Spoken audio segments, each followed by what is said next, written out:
ही घटना आहे टर्की या देशामध्ये। टर्कीतील एका गावामध्ये एक स्त्री राहत होती। त्या स्त्रीचं नाव होतं नेविन एदरली।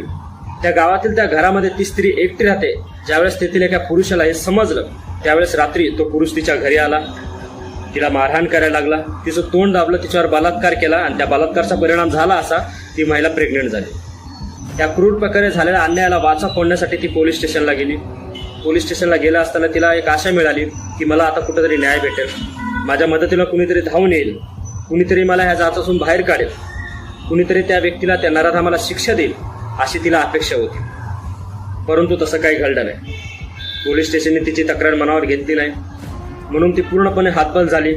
तिला समजण्याचं झालं तर मी काय करावं। याच गोष्टीचा फायदा घेत तो पुरुष वारंवार तिच्या घरी येऊ लागला, तिच्यावर बलात्कार करू लागला। या गोष्टीमुळे ती पूर्णपणे डिप्रेशनमध्ये गेली, तिला मानसिक त्रास व्हायला चालू झाला। हीच गोष्ट संपूर्ण गावभर पसरली।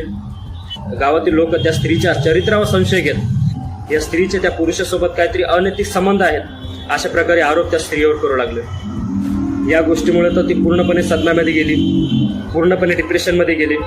तिला समजण्याचं झालं आता मी काय करावं। स्वतःचं आत्मसंरक्षणही करू शकत नव्हती, इतकी ती हातबल झाली। मग तिने फायनली एक डिसिजन घेतला। ते डिसिजन असा की स्वतःचं आत्मसंरक्षण करण्यासाठी कायदा हातात घ्यायचा, म्हणजेच त्या व्यक्तीला संपून टाकायचं। पुन्हा तिच्या आयुष्यामध्ये ती भयावरात्र उजळली। तो पुरुष तिच्या घराकडे येतोय, ज्यावेळेस तिला ते दिसलं त्यावेळेस ती घरामध्ये जाऊन लपली। तिच्या हातामध्ये बंदूक होती। त्या पुरुषाने जसा दरवाजा उघडला त्या बंदुकीतल्या पूर्ण गोळ्या त्या स्त्रीने त्या नराधमावर शूट केल्या। ते शूट केल्यानंतर तो नराधम त्याच ठिकाणी मरण पावला।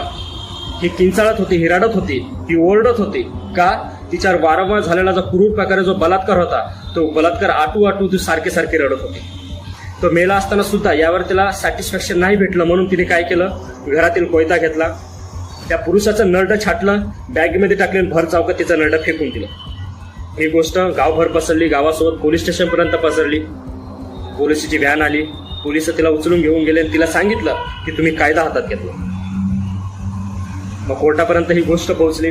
कोर्टाने तिला शिक्षा दिली, मृत्यूदंडाची नाही, जन्मठेपेची। ही घटना पूर्ण टर्की देशामध्ये पसरली।